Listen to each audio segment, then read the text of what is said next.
City 42 की special transmission Eid तजदीद में एक बार फिर से आपको खुश आमदीद कहते हैं और हम मिलवा रहे हैं आपको अपने मेहमानों से और बता रहे हैं कि वो ईद किस तरह से मनाते हैं। अली, कुछ मेहमान ऐसे होते हैं जिनसे अक्सर आप लोगों को बताना तो चाहते हैं उनकी ईद कैसी होती है, लेकिन वो आपको इतने शहर में एक्टिव नजर आते हैं, काम करने के बावजूद भी कुछ लोगों को शिकायतों का सामना बड़ा रहता है। बहुत शिकायतों का सामना रहता है क्योंकि काम तो वो यकीनन अच्छा ही कर रहे होते हैं, लेकिन उन लोगों को वो काम अच्छा नहीं लग रहा होता। यकीनन लाहौर शहर की अगर हम बात करें तो काफ़ी चीज़ें बागडोर संभाली हुई है, काफ़ी चीज़ें देखनी पड़ती हैं। आज हमारे जो मेहमान अभी हमें ज्वाइन कर चुके हैं, डिप्टी कमिश्नर लाहौर मुदस्सिर रियाज साहब, सर बहुत शुक्रिया आपके वक्त का। कैसे हैं आप? ठीक ठाक हैं? बिल्कुल, अल्लाह का शुक्र जी। आपको बहुत बहुत ईद मुबारक। आपको भी बहुत बहुत सारी ईद मुबारक। साथ ही साथ इनके वैसे प्रोफेशन तो डिफरेंट है लेकिन रहते साथ साथ ही हैं। वही मैं कह रही हूँ, साया कह देते हैं। साया कह देते हैं। राहुल शाह साहब जी हमारे सीनियर रिपोर्टर हमारे साथ मौजूद हैं। राहुल शाह साहब कैसे हैं आप? ठीक ठाक हैं? बहुत बहुत ईद मुबारक। आपको भी बहुत बहुत ईद मुबारक। और राव साहब इस तरह फील्ड में डीसी साहब के पीछे पीछे नजर आते हैं। आज राव साहब ने कहा डीसी साहब जा रहे हैं तो मैंने ईद शो में भी साथ साथ ही बैठना है। बिल्कुल। अच्छा, आपको पता है कि हर जगह पर होते हैं तो ईद शो में क्यों ना हो। बिल्कुल बनता है। इसी वजह से मसाइल भी लोगों के हल होते हैं कि हर जगह पे हम जाते हैं, दिखाते हैं और फिर मसाइल भी हल होते हैं। बिल्कुल। तो ये मीडिया का और डिस्ट्रिक्ट एडमिनिस्ट्रेशन का जो चोली दामन का साथ है, इसी की वजह से बहुत सारे इश्यूज आप देखते हैं कि आपको हल होते हुए भी नजर आते हैं। खास तौर पर आप लेना, काम वो करें, क्रेडिट आप लीजिए सारा। मैं क्रेडिट ऑब्वियसली क्रेडिट जो डिस्ट्रिक्ट एडमिनिस्ट्रेशन का है वो उन्हीं को मिलेगा। हाईलाइट करने का क्रेडिट आप कहना चाह रहे हैं कि अगर आप हाईलाइट ना करें तो काम नहीं करते। ऑब्वियसली ये कहना वक्त होगा, लेकिन सर आप प्लीज़ बताइए, हमने देखा कि रमज़ान का माह मुबारक भी अगर हम देख लें, क्योंकि उसमें भी आपने काफ़ी रमज़ान सस्ता रमज़ान बाज़ार भी चलाए हुए थे, उनमें भी लोगों को रिलीफ दिया जा रहा था, उनमें लोगों को मैनेज करना भी एक बहुत बड़ी जिम्मेदारी थी। फिर वैक्सीनेशन सेंटर की जिम्मेदारियां भी आपने संभाली। तो ये सारा कुछ किस तरीके से हैंडल किया? और अब ईद पे भी आप आज यहाँ पे भी तशरीफ ले आए। हमने आपको पहले दिन इसीलिए नहीं बुलाया कि आपने पहले दिन भी खासे काम निपटाने हैं तो दूसरे दिन थोड़ा सा फ्री हो जाए, तो हमने कहा आपको बुला लें। बिल्कुल, thank you very much ji.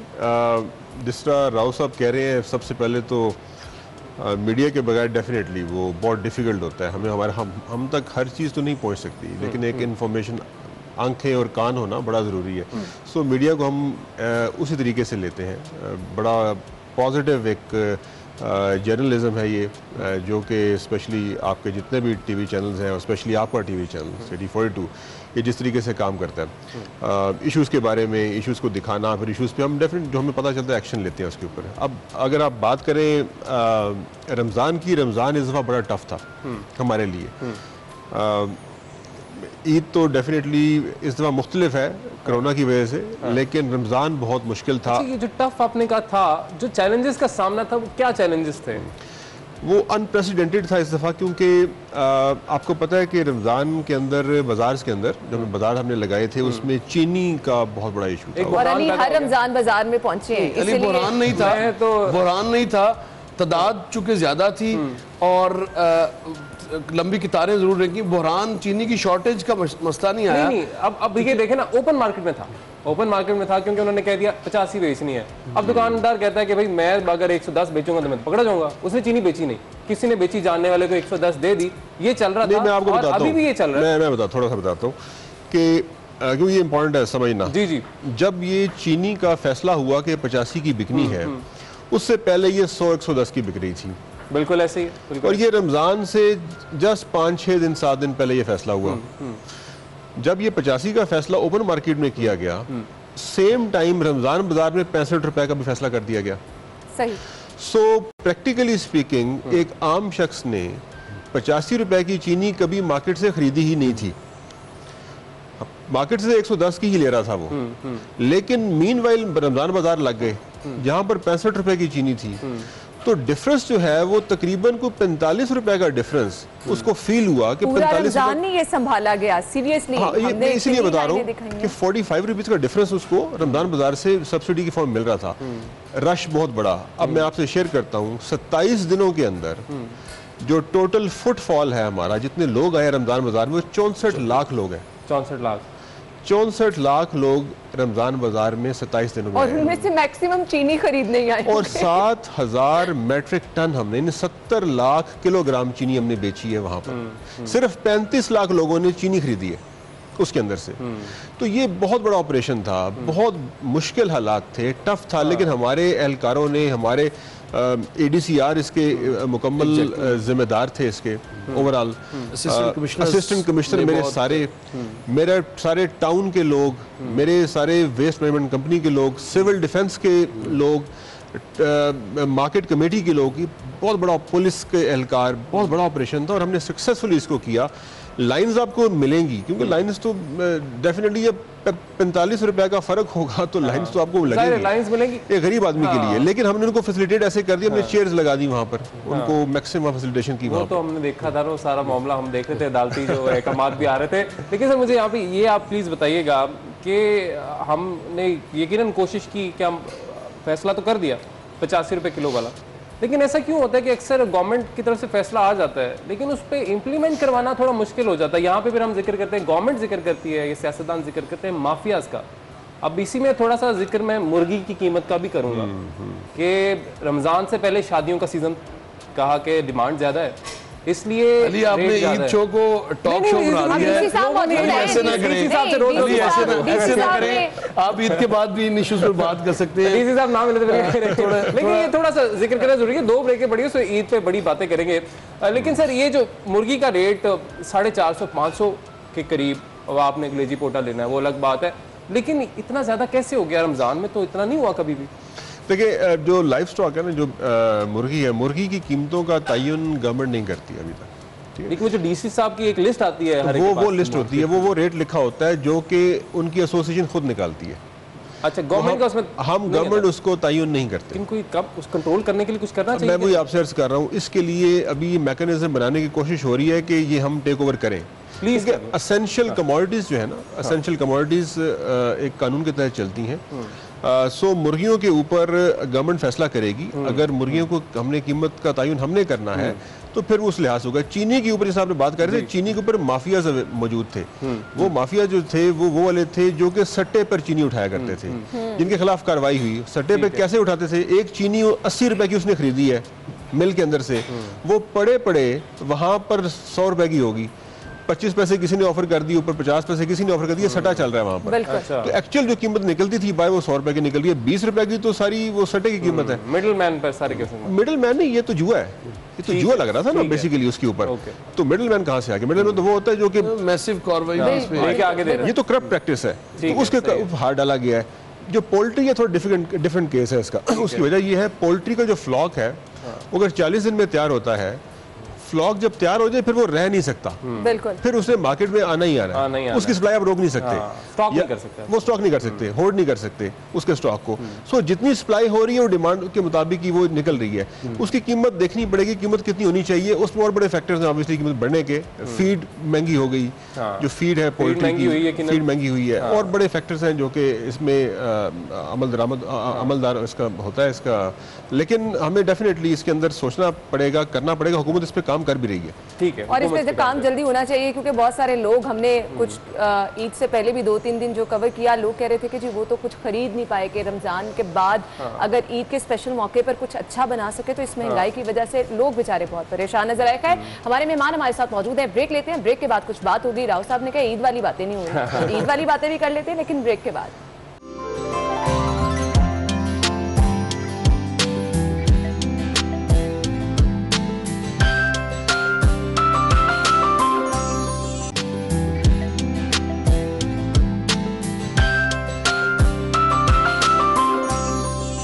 Break के बाद आपको एक बार फिर से खुशामदीद कहेंगे। ईद का मौका है, खुशियों का मौका है, खुशियां बांटने का सिलसिला जारी है और अपने मेहमानों से भी हम जान रहे हैं कि वो ईद का ये स्पेशल दिन जो है वो किस तरह से मनाते हैं। डीसी साहब की तरफ मैं आना चाहूँगी, ईद पर स्पेशल कल के दिन का आगाज़ किस तरह से किया? खास से आप बिजी नज़र आए, पूरे रमजान में भी, ईद के रोज भी ऑब्वियसली आपकी कुछ ना कुछ तो ड्यूटीज होती होंगी, किस तरह से आगाज? लेकिन फैमिली के लिए टाइम कैसे निकालते हैं? ड्यूटी बहुत टफ है आपकी, वो तो बेशक, लेकिन फैमिली के लिए टाइम निकालना भी जरूरी है, उसके लिए क्या करते हैं? देखिए, ऑब्वियसली ईद का जो मौका होता है उस पर लोग मिलते हैं आपस में और फैमिली के लिए टाइम लाजमी हम निकालते हैं, लेकिन ये ईद मेरे लिए थोड़ी सी मुख्तलिफ इसलिए है कि मेरे वालिद साहब का क्योंकि इंतकाल हुआ अभी चंद दिनों पहले, तो हमारे लिहाज से वो थोड़ा सा ये इस दफ़ा ईद मुख्तलिफ है, उनके बगैर ईद कर रहे हैं, पहली दफ़ा ऐसा हुआ है। आमीन। सो वालदा जो है उनका बहुत हमें ख्याल रखना पड़ता है इस सूरत हाल के अंदर। सो वालदा के साथ रहे और साथ जो फैमिली अपनी है, बच्चे और फैमिली सबके साथ मिलजुल के ईद मनाई है, लेकिन ऑब्वियसली वो वाली खुशी नहीं हम उसको मना सके उस रेफरेंस से, उस लिहाज से जो कि पहले किया करते थे। इसके अलावा जनरली जो हालात है वो आपको पता है कि शहर के अंदर लॉकडाउन की सूरत हाल भी मौजूद है। लोगों से हम रिक्वेस्ट कर रहे हैं बार बार, मैसेज भी हमने रिकॉर्ड करवाया कमिश्नर साहब हमने और CCPO DIG ऑपरेशन और CTO साहब ने कि आप घर से कम बाहर निकलें इस ईद पर, मिलना जुलना कम से कम करें, गले ना मिले बिल्कुल भी, और इसके साथ साथ अगर आपने ईद मुबारक कहना है तो कोशिश करें फ़ोन पे ईद मुबारक कह लें, क्योंकि हालात बड़े मुख्तलिफ है। ऐसी सूरत हाल पैदा होगी ना, किसी से हाथ ना मिलाओ, माइंड कर जाते हैं कि भाई हाथ क्यों नहीं मिलाया। अच्छा, मुझे लगता है अब काफी हद तक लोग समझ भी गए हैं, काफी हद तक अब समझे हैं। राहुल साहब आप से भी हम जानते हैं, हमारे साथ थे, हम गए मार्केट के अंदर मास्क देने के लिए, बहुत अच्छा इनिशिएटिव। वो आगे बंदे मिल नहीं रहे थे इसको मास्क दें, मास्क किसको पहनाएं, तो बहुत डिफिकल्ट होता है। लेकिन अगेन मैं इसमें गवर्नमेंट की भी जिम्मेदारी है, लेकिन मीडिया भी अपना जिम्मेदारी पूरी कर रहा है, 100% पूरी कर रहा है, मैं कोई शक की बात नहीं है, लेकिन साथ साथ लोगों की जिम्मेदारी, अपनी जिम्मेदारी है ना, लोगों की जिम्मेदारी। अच्छा, लोगों की जिम्मेदारी है। राव साहब बड़ी खबरें बताते रहते हैं कि डिस्ट्रिक्ट गवर्नमेंट की ये नाअहली है, ये नहीं किया, ये नहीं किया। अब आपकी जॉब ऐसी है, जितना मर्जी सारे रमजान में भी आप एक्टिव रहे, ईद के दिन भी आप घर से बाहर रहे, अपनी ड्यूटी सर अंजाम देते रहे, लोगों को खुश करना बड़ा मुश्किल है। कभी लगा नहीं कि ये मैं कहाँ आ गया हूँ? लोगों को तो आप खुश नहीं कर सकते, ऑब्वियसली आप सब लोगों को खुश नहीं कर सकते। इसके लिए एक हमारे दोस्त हैं, उनका बड़ा मशहूर मुहावरा है जो मैं आपको जरूर कहूँ कि म्यूनिसिपल सर्विसेज जो है ना वो थैंकलेस जॉब है। ये राउंड द क्लॉक है, आप राउंड द क्लॉक भी करेंगे तो फिर कोई ना कोई मसला आ जाएगा, तो ये इसी तरह ही है। डीसी साहब, आपको नहीं कभी लगा कुछ और होना चाहिए? मैं आपको बताऊं कि किसी चीज को अच्छाई बयान करना ये मुश्किल काम होता है, नुक्ता निकालना बहुत आसान काम होता है। तो अब इतने इश्यूज हैं हमारे लाहौर, देखें ना 1.5 करोड़ की आबादी है, इतने इश्यूज हैं, इतने प्रॉब्लम्स हैं। आप अगर नुक्ते निकालने पे हैं तो यहाँ पर हजारों के आप लाखों महीनों लगे रहे, नुक्ते निकलते जाएंगे। अगर आप पॉजिटिव साइड दिखाना है वो भी आप दिखा सकते हैं। तो अब ये तो इनिशिएटिव होता है कि फ्रैंकली ये मीडिया का इनिशिएटिव होता है या पब्लिक का इनिशिएटिव है, वो कौन सी चीज दिखाना चाह रहे हैं। सो हम कोई साहब आप गलत चीजें दिखाते हैं, ऐसे तो ना किया करें। नहीं, वो भी जरूरी है, वो इसलिए जरूरी है कि वो अगर नहीं दिखाएंगे तो हमारी चीज अगर आंख से ओझल होती है, हमें मौका मिलता है उसको बेहतर करने का। ये पॉजिटिव एक क्रिटिसिज्म होता है जो कि होना चाहिए, बड़ा जरूरी है। उसके बगैर हम भी मुकम्मल तौर पर काम नहीं कर सकते। देखिए, अगर पाकिस्तान के एडमिनिस्ट्रेटिव यूनिट की अगर बात करेंगे तो लाहौर सबसे बड़ा यूनिट है। आपके ज़हन में आएगा कराची है, लेकिन कराची में 5 डिस्ट्रिक्ट्स हैं, तो वो 5 यूनिट्स हैं। एक कराची 5 यूनिट्स में उनको एडमिनिस्ट्रेटिवली किया गया है। लाहौर की 1.25 करोड़ की आबादी है और 1.25 करोड़ से 1.5 करोड़ की आबादी है।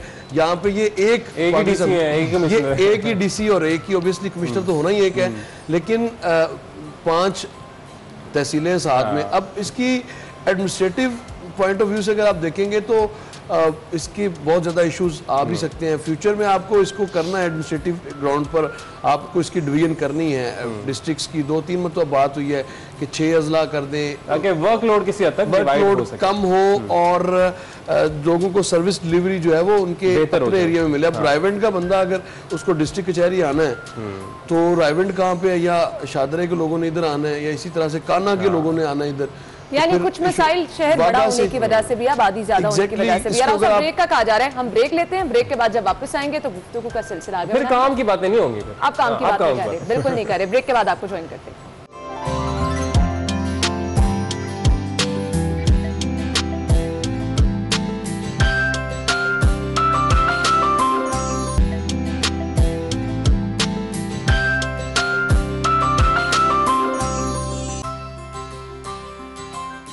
ब्रेक के बाद आपको एक बार फिर से खुश आमदीद कहेंगे। अली डीसी साहब आज माशाल्लाह से बहुत अच्छे लग रहे हैं माशाल्लाह। अच्छा, मैं एक चीज नोट कर रहा था, बस ये इन्वर्स हो गया थोड़ा सा कि उन्होंने वेस्ट कोट उस रंग की पहन लिया है, सलवार में दूसरे। ये बिल्कुल आपने सही कहा, बिल्कुल आपने सही कहा। इत्तेफाक है और इसकी अगर आपको इनसाइड पता चल जाए तो आप हैरान होंगे। अच्छा, यानी प्लान करके नहीं हुआ, फिर भी अंदर कोई कहानी है। बिल्कुल प्लान नहीं है, ये महज इत्तेफाक है। सही। डीसी साहब के कपड़ों के हवाले से लेकिन ना अक्सर चमकोइयां रहती हैं, बातें रहती हैं। ये मैं ख्याल है राउत शाह साहब को ज्यादा बेहतर पता होंगे, लेकिन हम इनसे आज खुद जानेंगे। क्यों लोग ये कहते हैं कि आप बड़े सादा रहते हैं, सिर्फ सर्दियों में आप ग्रीन जैकेट में नजर आए, एक शलवार कमीज में, ये क्या सादगी है?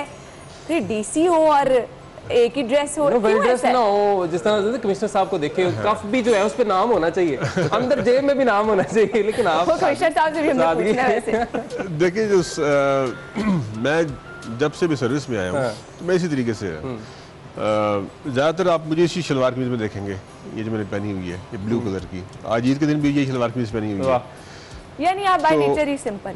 और अगर मैं जैकेट आप बता रहे थे, वो एक आध जैकेट वही होती है वो पहनता हूँ। सो मैं ये समझता हूँ कि आप सादगी में भी बहुत से काम कर सकते हैं। ज़रूरी नहीं है कि आपको हर टाइम वेरी वेल ड्रेस रहने की ज़रूरत है। वेरी वेल ड्रेस की बात कर रहा हूँ।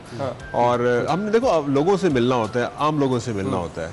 अब आम लोगों से मैं, ये नज़रिया मेरा ये है कि जब आम लोगों से मिलते हैं तो अगर आप बहुत ज़्यादा वेल ड्रेस होंगे तो बहुत बिग बैरियर क्रिएट हो जाता है एक गरीब आदमी के साथ।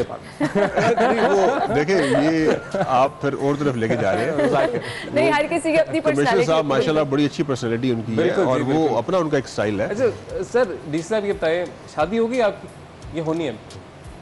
शादी होगी आपकी? जी जी, बिल्कुल। लग नहीं रहा आपको? शादी तो वाइफ भी ऐसी सादा है या उनके नखरे देखने पड़ते हैं और वो सारा उनका वैसे ही है जिस तरह बाकी खवातीन का? वाइफ्स तो सबके नखरे आपको उठाने पड़ते हैं, वो तो उसके बाद आप रह नहीं सकते। अली, आपको जल्दी पता चल जाएगा। अच्छा, मुझे तो पता नहीं कब पता चलेगा, लेकिन चल जाएगा। ये तो लॉकडाउन में कौन सा लोग बाजार है, लॉकडाउन में भी शादियां चल रही हैं। नहीं, ये तो यूनिवर्सल ट्रूथ है। ये तो यानी कि आप अगर अपनी बीवी के नखरे ना उठाएं या ना उठा सकें, फिर आपने या शादी नहीं की हुई या फिर आप शादी काबिल नहीं है। ये कुछ चीजें होती हैं जिंदगी में बहुत ज्यादा जरूरी होती है। अच्छा डीसी साहब, मुझे ये बताइएगा, ये तो हमने ऑन लाइटर नोट बात की, और वाकई कुछ लोग होते हैं उनकी पर्सनालिटी इस तरह से होती है, सिंपलिसिटी को ज्यादा प्रेफर करते हैं। अब क्या शुरू से ही ऐसे थे? जब आप किसी ओहदे पे पहुंच जाते हैं, फिर डीसी हो, कभी सोचा नहीं कि कुछ अब पर्सनालिटी में चेंज भी लेकर आना चाहिए? नहीं, मैं frankly university I was very casual. University के टाइम में इनफॉर्मल भी ना कहें, कैजुअल की बात करें, I was very casual in my dressing specially. मुझे पता नहीं होता था मेरे ड्रेस कहाँ पड़े हुए हैं, अच्छा, किस जगह पर है। यूनिवर्सिटी में हॉस्टल लाइफ थी हमारी। और लेकिन अब तो वाइफ आ गई ना, इसलिए बेहतर हो गए, इसलिए बेहतर हो गए, बेहतर हो गया, आप बहुत बेहतर हो गए, अभी बेहतर हो गए। सो ये चंद चीज़ें हैं। लेकिन जॉब में आकर और शादी के बाद वैसे भी चेंज आती है तमाम। लेकिन आपको एक लाइफस्टाइल अपना बनाना पड़ता है। आप चेंज भी करते हैं लाइफस्टाइल अपने आप को, लेकिन मेरा सिर्फ उसमें जो पॉइंट है वो ये है कि उस पीछे मकसद होना चाहिए। ऐसे नहीं होना चाहिए विदाउट एनी ऑब्जेक्टिव नहीं होना चाहिए, विद सम पर्पस होना चाहिए। आप जो भी काम कर रहे हो वो किसी पर्पस के तहत कर रहे हो। सो मैंने आपको बयान किया कि मेरा जो ड्रेसिंग या मैं जिस तरह की करता हूँ, सिंपल इसलिए रखता हूँ कि मैं, मेरी लोगों से बहुत ज़्यादा मुलाकात होती है, मिलना होता है आवाम में, और लोगों के एक बैरियर है ना, एक गरीब आदमी जिसने आना है, जो कि एक मजदूर है, जिसके पाँव में जूती भी नहीं है, बिल्कुल, और आप वहाँ पे अगर बाली के जूते पहन के बैठ जाएं और अरमानी के सूट पहन के बैठ जाएं, तो फिर ऑब्वियसली वो एक बैरियर क्रिएट हो जाएगा। बहुत सोच बड़ी अच्छी है आपकी, पूरी सियासतदानों वाली सोच है। तो सियासतदान बनने का इरादा है, यानी इस तरफ आएंगे? अच्छा, आप सियासत का पूछ लिया, मुझे फेवरेट सियासतदान भी पूछ लेने दें। पहले पूछ लें। हाँ, फेवरेट सियासतदान कौन सी?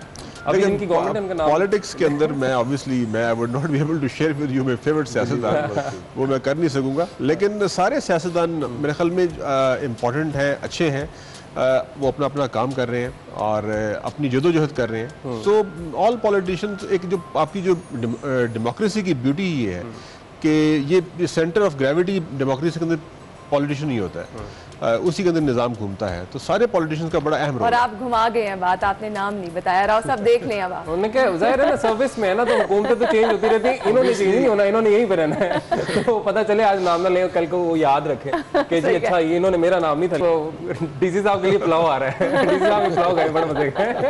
सही। राव साहब आप खाने पीने में क्या खाते हैं? अल्लाह का शुक्र है, जो मिल जाए खा लेते लाहौरी है हैं। ना, बस।